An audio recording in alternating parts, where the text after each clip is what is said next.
नमस्कार, news straight Madhya Pradesh Chhattisgarh में आपका स्वागत है। मैं हूं आपके साथ लोकेंद्र त्यागी। कार्यक्रम में बात छत्तीसगढ़ की, जहां महामारी के दौर में भी विकास का पहिया थमा नहीं है। सीएम भूपेश ने हर जिले के लिए खजाने का मुंह खोल दिया है। स्कूल, कॉलेज, सड़क, अस्पताल की पहुंच छत्तीसगढ़ के कोने कोने तक सुनिश्चित की जा रही है। आज चर्चा इसी मसले पर करेंगे कि क्या छत्तीसगढ़ में विकास की नई इबारत लिखी जा रही है। जिस मकसद से, जिस उम्मीद और सपने के साथ छत्तीसगढ़ राज्य का गठन हुआ था, क्या वो अब भी साकार होता दिख रहा है? इस पर बात करने के लिए हमारे साथ मेहमानों का खास पैनल भी होगा, लेकिन उससे पहले रिपोर्ट आज की आप देखिए।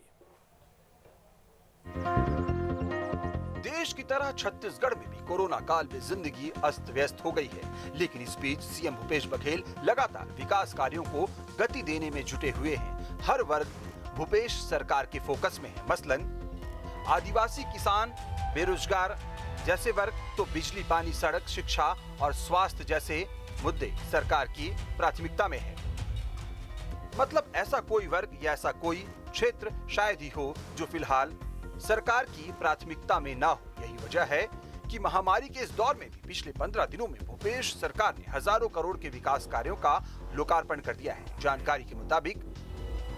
पिछले 15 दिनों की बात करें तो Swami Atmanand English medium school, post matric छात्रावास, कन्या छात्रावास, सड़क, पुल, पुलिया, जल प्रदाय योजना, एनीकट, विद्युत उपकेंद्र, ऑडिटोरियम, सामुदायिक भवन, गोदाम निर्माण, उचित मूल्य की दुकान, भवन, अधिकारी कर्मचारियों के शासकीय आवास, पाइपलाइन विस्तार, प्राथमिक स्वास्थ्य केंद्र, नहर जीर्णोद्धार के कार्यों का लोकार्पण किया गया है। मतलब महामारी के दौर की तमाम चुनौतियों के बावजूद भी छत्तीसगढ़ में हर एक क्षेत्र और हर एक वर्ग तक विकास की बयार पहुंच रही है। रायपुर से आदित्य नामदेव के साथ टीम न्यूज स्टेट। तो 2.5 साल पूरे हो गए हैं। आगे 2.5 साल के लिए क्या रोड मैप है सरकार का, इस पर बातचीत करने के लिए डॉक्टर प्रेमसाय सिंह टेकाम, जो कि कैबिनेट मंत्री भी हैं, वो हमारे साथ जुड़ गए हैं। बाबूलाल शर्मा जी भी इस वक्त हमारे साथ जुड़ गए हैं वरिष्ठ पत्रकार के तौर पर। आप दोनों का बहुत स्वागत है। सबसे पहले प्रेमसाय सिंह टेकाम जी, आधा पड़ाव पूरा हो चुका है सरकार का, आधा बाकी है। क्या बड़ी अचीवमेंट्स मानते हैं सरकार के इस दौरान आप, और अगले 2.5 साल के लिए कौन कौन सी चीज एजेंडा में है?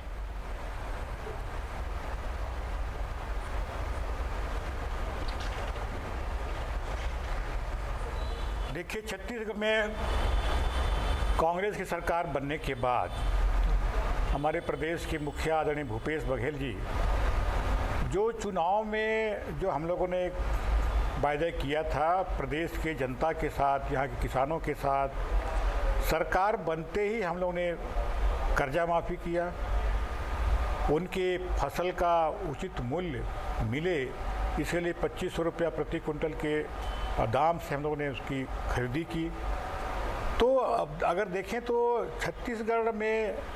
चाहे वो किसान हो, चाहे मजदूर हो, चाहे आदिवासी हो, सबके हितों का ख्याल रखा गया है और सबके लिए योजना बनी। अभी कोविड के समय भी छत्तीसगढ़ में आप लोगों ने देखा होगा कि उसके बाद भी विकास के पहिए नहीं थमे। पूर्व के समय में अगर देखें, हम लोग जब कर्जा माफ़ी किए, लोगों के उचित मूल्य उनको मिला, तो यहाँ के जो ऑटोमोबाइल सेक्टर, बाकी जगह मंदी का दौर दिखने को मिला, लेकिन छत्तीसगढ़ की मार्केट हरा रहा, यहाँ पे गुलजार रहा, यहाँ के लोगों में खरीदारों के आय क्रय शक्ति बढ़ी यहाँ पर। तो अगर देखें तो हम लोगों ने सभी दिशा में अभी काम किया है और अभी 15 दिन लगातार 2 जिले एक दिन में वहाँ के हमारे जनप्रतिनिधि हैं, वहाँ के और जो लोग हैं, वहाँ की मांग के अनुरूप, वहाँ की विकास के लिए, वहाँ के डेवलपमेंट के लिए, चाहे पुलिया का हो, चाहे भवन का हो, चाहे रोड का हो, सबके लिए हम लोगों ने माननीय मुख्यमंत्री जी के साथ बैठ करके और पूरे ज़िले में लोकार्पण और शिलान्यास के कार्यक्रम हुए। तो 15 दिन तक जो हर ज़िले में लोकार्पण और शिलान्यास हुए, वो लगभग 7,000 करोड़ की लागत से उनकी सौगातें हम पूरे ज़िले को दिया है और इसका लाभ निश्चित रूप से वहाँ के लोगों को मिलेगा। और इस दौरान हम लोगों ने देखा कि जो हमारी योजनाएं हैं, चाहे किसान न्याय योजना हो, चाहे गोधन न्याय योजना हो, चाहे हमारे गौठान में जो काम करने वाले सेल्फ हेल्प ग्रुप की जो हमारी बहनें हैं, बिहान बहनें हैं, उन लोगों में जो विश्वास जागा है, जो उनमें जो विश्वास दिखा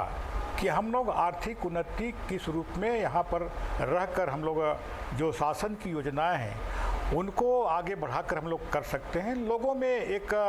ये रहा कि हम कर सकते हैं और लोगों में अपनी आर्थिक स्थिति मजबूत करने की दिशा में उन्होंने काम किया है। तो गांधी जी का जो ग्राम स्वराज और कुटीर उद्योग का जो सपना था वो छत्तीसगढ़ में हम लोगों ने करके दिखाया है। गौठान के माध्यम से वहाँ आपके गोबर से चाहे गमला बना रहे हों, चाहे कोई दिया बना रहा हो, अगरबत्ती बना रहे हों, वहाँ अबीर बना रहे हैं, तरह तरह की चीज़ें वहाँ पर बना रहे हैं और इसका पूरा मार्केटिंग भी वहाँ पर हो रहा है। हम लोगों ने ये देखा कि जो हमारे खास करके बस्तर के क्षेत्र में जहाँ पर कुपोषण की शिकायतें रहती थी, वहाँ पर वो चाहे बच्चे हों, चाहे महिलाएं हों, चाहे हमारी माताएं हों, एनीमिया के शिकार हो रहे हैं, बच्चे कुपोषण के शिकार हो रहे हैं, तो उनके लिए सबसे लड़ाई हम लोगों ने लड़ी है। और माननीय भूपेश बघेल जी ने, हमारे मुख्यमंत्री जी ने बस्तर के दंतेवाड़ा से इसकी शुरुआत की कि हमारी जो लड़ाई होगी एक कुपोषण के खिलाफ रहेगी और हम लोगों ने सुपोषण योजना वहाँ पर चालू किया और आज बहुत उसका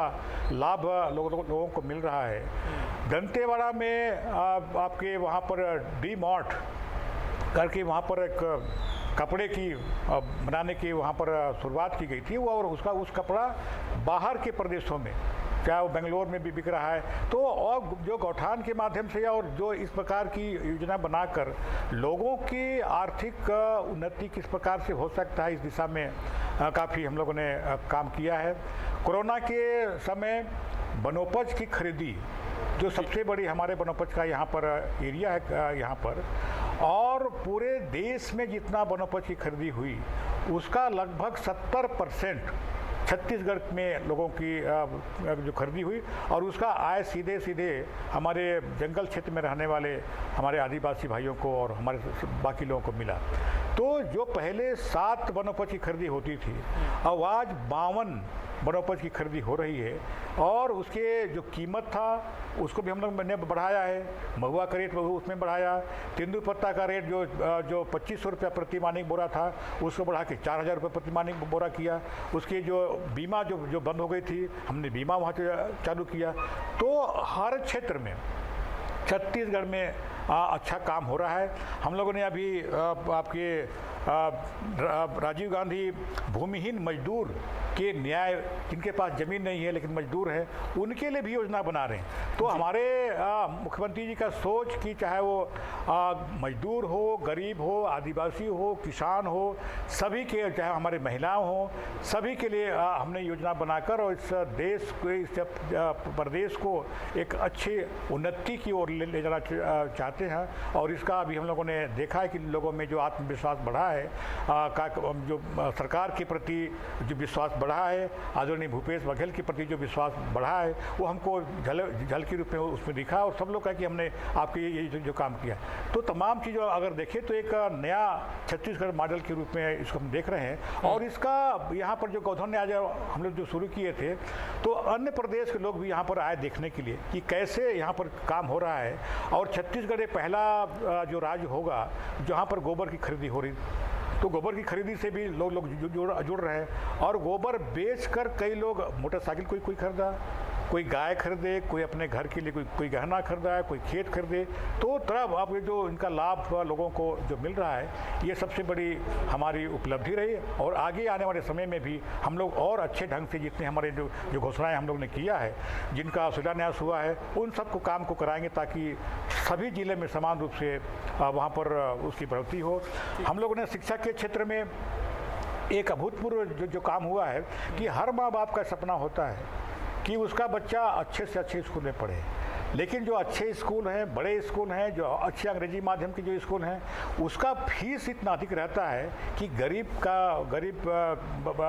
जो आदमी है वो उसको तक फीस को एफर्ट नहीं कर पाता है। तो उनका जो केवल सपना रह जा रहा था, तो उन सपनों को साकार करने के लिए हमारे प्रदेश के मुखिया ने एक अंग्रेजी माध्यम से स्कूल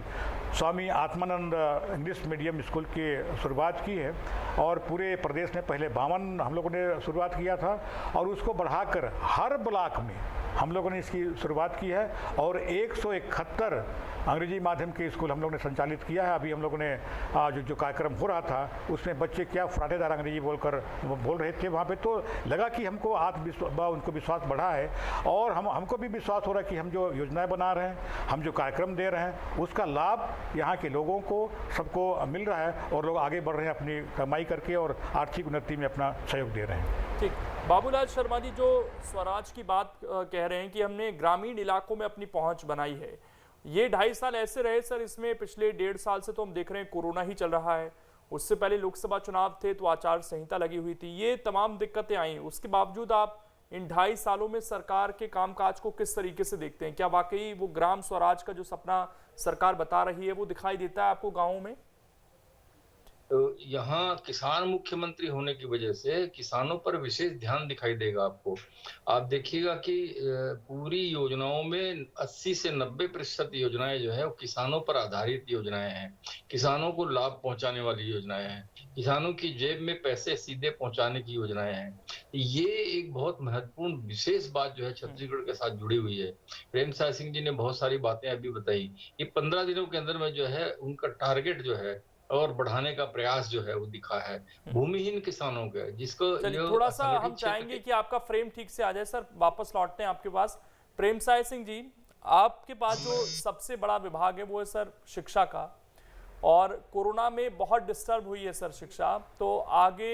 इसको ऑनलाइन किस तरीके से ले जाया जाए, क्या इस पर सरकार विचार कर रही है? क्योंकि कोरोना का अभी हमें नहीं पता है कि इसकी 3rd वेव 4th वेव कहाँ तक ये जाएगा, वैक्सीनेशन के बाद क्या पूरी तरह से खत्म होगा या नहीं। तो क्या आपको ज़रूरत लगती है कि अब हमें शिक्षा में और बदलाव की ज़रूरत है? हम इंग्लिश मीडियम स्कूल खोल रहे हैं, अच्छी बात है, लेकिन अगर इसको हम ऑनलाइन ले जा सकें तो और ज़्यादा बेहतर होगा, फिलहाल वक्त की नज़ाकत को देखते हुए।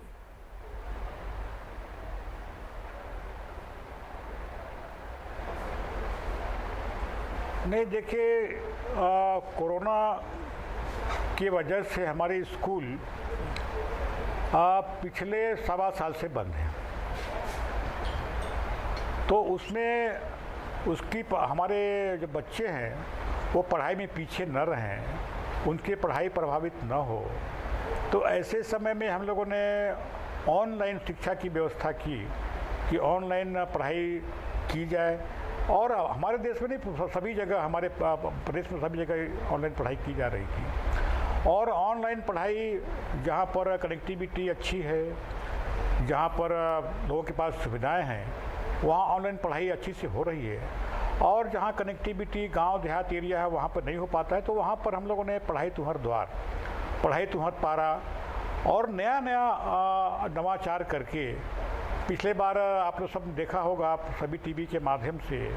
कि कई हमारे गुरुजी नए नवाचार करके, कोई टीवी वाले गुरुजी, कोई सिनेमा वाले गुरुजी, कोई मोटरसाइकिल वाले गुरुजी, और इसका पढ़ाई का लाभ मिला और हमारे प्रदेश में कई माध्यमों से इसमें नवाचार हुआ। और इसका तारीफ भी भारत सरकार के जो नीति आयोग है उसने भी किया, और प्रधानमंत्री जी भी मन की बात में इस बात को कहा था कि छत्तीसगढ़ में नवाचार के माध्यम से जो पढ़ाई जब बंद है, स्कूल बंद है, तो वहाँ पर पढ़ाई की जा रही है। तो कोरोना काल में जब स्कूल हमारे बंद हैं, स्कूल कॉलेज कब खुलेंगे अभी कोई कह नहीं सकता, क्योंकि कोरोना का कौन सा वेव आएगा, पहले बुजुर्गों को, फिर नौजवानों को, अभी जो हमारे वैज्ञानिक बता रहे हैं कि जो 3rd वेव आएगा वो बच्चों को ज़्यादा इफ़ेक्ट करेगा। तो ऐसी स्थिति में कोई भी पालक नहीं चाहेगा कि उसका बच्चा स्कूल में जाए और संक्रमित हो जाए। तो हमारे लिए तो सबसे महत्वपूर्ण है कि बच्चों का जान बचाना, बच्चों का स्वास्थ्य की रक्षा करना। तो ऐसी स्थिति में हम जो ऑनलाइन पढ़ाई हो या वर्चुअल पढ़ाई हो, इस ओर हम लोग जाएंगे और ऑनलाइन पढ़ाई के द्वारा बच्चों की पढ़ाई हम लोग कराएंगे। सभी जो चाहे प्राइमरी स्कूल के बच्चे हों, चाहे हाई स्कूल के बच्चे हों, चाहे मिडिल स्कूल के बच्चे हों, सब जगह हम लोगों ने किताब को भेजने की जो व्यवस्था रहती है। हम लोगों ने हाई स्कूल के 9वीं और 10वीं की किताबें वहाँ तक पहुँचा दी गई है और प्राइमरी स्कूल के और मिडिल स्कूल के भी जो किताबें हैं वो भी पहुँचाने का काम कर रहे हैं। तो घर में रहकर वो बच्चा अपने किताब से पढ़ाई भी कर सकता है और ऑनलाइन में भी उस पर जुड़ सकता है। मोहल्ले पारा में जो पढ़ाई होगा, आपके उसमें पारा मोहल्ले में जो पढ़ाई होगा उसमें भी इसका उपयोग वो लोग कर सकते हैं। जो हमारे जो टीचर हैं वो अपने एफर्ट से, अपने शिक्षा से इस बात का व्यवस्था करेंगे कि किसी गांव में जहां पर किसी बड़े व्यक्ति का पर्ची मिल जाए, वहां सामाजिक भवन मिल जाए, मंदिर का परिसर मिल जाए या अन्य कोई ऐसे भवन है जो वहाँ के सरपंच और वहाँ के जनप्रतिनिधि और वहाँ के टीचर इस बात को तय कर ले कि हाँ हम पढ़ाई करेंगे, तो वहाँ पर पढ़ाई तुहर पारा या पढ़ाई तुहर मोहल्ला वहाँ पर हम लोग करके और बच्चों का पढ़ाई पीछे न रहे, बच्चे हमारे पीछे न रहे पढ़ाई लिखाई में। तो इस प्रकार से हमको जोड़ कर हम लोग देखते हैं। अभी हम लोगों ने गर्मी के छुट्टी में जब बच्चे घर में थे तो हम लोगों ने एक नया योजना हम लोग बनाए कि आमा राइट, जिसमें हमारे बच्चे अपने घर में क्या देख रहे हैं, किससे बात कर रहे हैं, घर की कितना लंबाई चौड़ाई है, कितना वहाँ पे कितना ऊंचाई है, उसके बारे में, क्योंकि हम शिक्षा को जोड़ के रखा उसमें, ताकि बच्चे इसे जुड़ के रखें तो पढ़ाई में किसी न किसी रूप में वो लोग जोड़ें। तो ऐसे कार्यक्रम नवाचार का हम लोग करके बच्चों को जोड़ने का, बच्चों को पढ़ाई करने का। अभी हम लोगों ने जो ऑनलाइन पढ़ाई जो हम लोग कर रहे हैं उसमें सेतु का एक शेप हम लोग बनाए हैं कि पिछले जो कि हमने सबको प्रमोशन कर दिया है, वो चाहे 10वीं का हो, चाहे 9वीं का हो, चाहे 11वीं का हो, सबको प्रमोट कर दिया है। तो पिछले जो प्रमोशन हुए थे उसमें कहाँ तक पढ़ाई कर पाए हैं, उसका कुछ पार्ट आगे के लिए बहुत ज़रूरी है। तो ऐसे भी कोर्स हम लोग लाकर और बच्चों की पढ़ाई की व्यवस्था करें ताकि उनकी ज्ञान अच्छी मिले और बच्चों को भी अच्छा इसमें तैयारी भी हो सकता है। तो नवाचार करके और बच्चों की पढ़ाई की हम सुदृढ़ व्यवस्था करते हैं ताकि बच्चे भी उनको इंटरेस्ट आए उसमें पढ़ने लिखने में और पढ़ाई भी अच्छा कर सके और टीचर स्वयं से इस बात के लिए एफर्ट करें, नए अपने जो अनुभव हैं नए तरीके से। कोई कठपुतली से पढ़ाई कर रहा है, कोई मिस कॉल गुरु जी के नाम से पढ़ाई कर रहा है, कुछ अन्य नवाचार कर रहे हैं। तो कहीं ना कहीं हम देखते हैं तो बच्चों की पढ़ाई पीछे न रहे, इस दिशा में नया नवाचार हम करके बच्चों को जोड़ने का काम कर रहे हैं। प्रेम साई जी, अब एक बड़ा इशू आ गया है सर हेल्थ का हम सबके सामने, और सेकेंड वेव ने ये भी बता दिया है कि हमें हेल्थ पर परमानेंट इन्वेस्टमेंट करना होगा। अगर हम ये सोचें कि कुछ दिन का इन्वेस्टमेंट हमारे लिए काम चला देगा तो वो शायद हम गलत सोच रहे हैं। तो अब परमानेंट इन्वेस्टमेंट हो, ये भी जानकारी मिल रही थी कि सरकार चाहती है कि कुछ प्राइवेट लोग जाएं, ग्रामीण इलाकों में अस्पताल खुलें और उसको अनुदान सरकार देगी। तो क्या सरकार की नीति है कि हमारा जो हेल्थ इंफ्रास्ट्रक्चर है सर वो बेहतर हो, और जैसा अभी ब्लैक फंगस भी आया, हमें विशेषज्ञों की ज़रूरत पड़ी, ENT डॉक्टर्स की पड़ी, तो ये हम ग्रामीण मोहल्लों तक पहुंचा सकें, विशेषज्ञ डॉक्टर पहुंच सकें, प्रॉपर अस्पताल पहुंच जाएं कि हमें इस तरह के इंतजाम ना करने पड़े फौरी तौर के लिए, चाहे फिर 3rd वेव आए, 4th वेव आए, क्योंकि अब हमें पता नहीं है कि कोरोना कितना लंबा चल सकता है। और सेकेंड वेव ये सिखा के गई है कि अब हमें हेल्थ पर बहुत ज़्यादा इन्वेस्टमेंट करना पड़ेगा।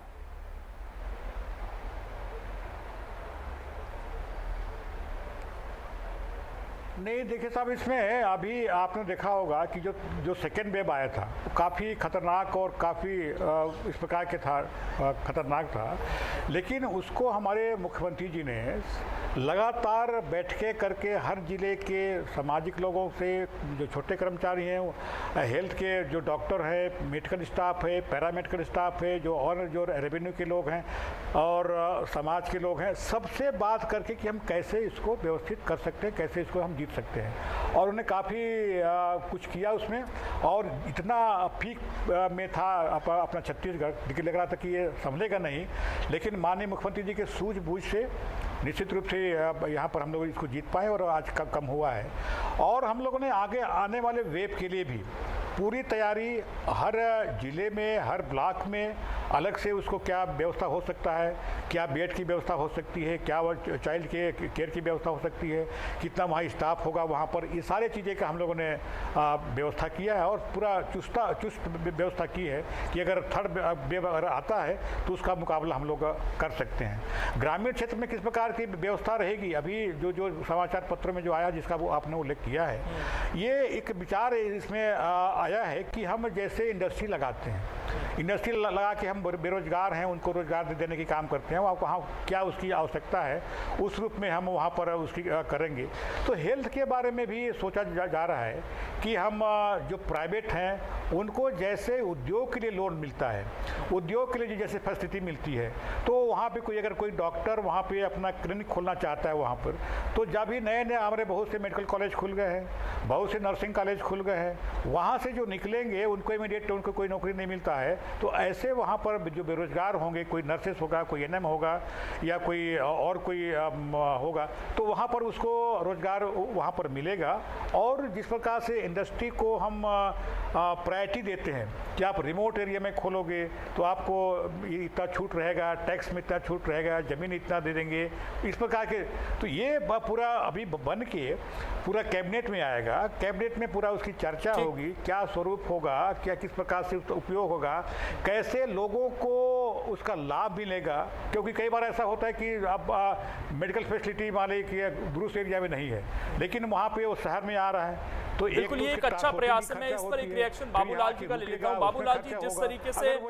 हेल्थ सिस्टम को एक उद्योग की नजर से सरकार देखने की कोशिश कर रही है, ये आपको लगता है कि एक फॉर्मूला छत्तीसगढ़ लेकर आए तो कामयाब हो सकता है? लेकिन ये रियायती दर पे हो नहीं, लेकिन ये रियायती दर पे हो, कम खर्चे में लोगों का स्वास्थ्य सुविधा मिल सके, इस बारे में विचार, कम खर्चे में कम लागत में लोगों को स्वास्थ्य की सुविधा मिल सके, इस बारे में विचार किया जा रहा है। ठीक, बाबूलाल जी, कोरोना काल में जो परिस्थितियां सामने आई हैं उसमें ये सामने आया कि शहरी क्षेत्र में तो कमोबेश जो है वो इलाज का व्यवस्था लोगों का हो जाता, लेकिन ग्रामीण क्षेत्र में लोगों को बहुत सारी तकलीफें हुई। शायद उसी वजह से जो है ये सरकार की नजर में आया, ये मुख्यमंत्री की नजर में आया कि हमको ग्रामीण क्षेत्र में कैसे स्वास्थ्य सुविधाओं का विकास करना चाहिए। सरकारी व्यवस्थाओं का जो हाल होता है वो सब लोग जानते हैं, तो मुझे लगता है कि उसीलिए उन्होंने ये ध्यान दिया कि निजी क्षेत्रों से यदि हम चिकित्सा व्यवस्था ग्रामीण क्षेत्र में करें तो अगले कहीं जो भी थर्ड वेव आ रहा है और बाद में फिर हमको इनके कोरोना के साथ जीना पड़ेगा, तो वो व्यवस्थाएं जो है हमारे काम आएगी। लेकिन उसमें इस बात का जरूर ध्यान रखना पड़ेगा, इस बात को विशेष रूप से ध्यान रखना पड़ेगा कि गरीबी क्षेत्र में निजी व्यवसाय अगर आप चिकित्सा का करने की छूट दे रहे हैं तो उसमें नियंत्रण भी आपका हो। इस बात का तो ध्यान मैं समझता हूँ कि सरकार जरूर रखेगी और ये बहुत कारगर होगा, भविष्य के लिए बहुत कारगर होगा।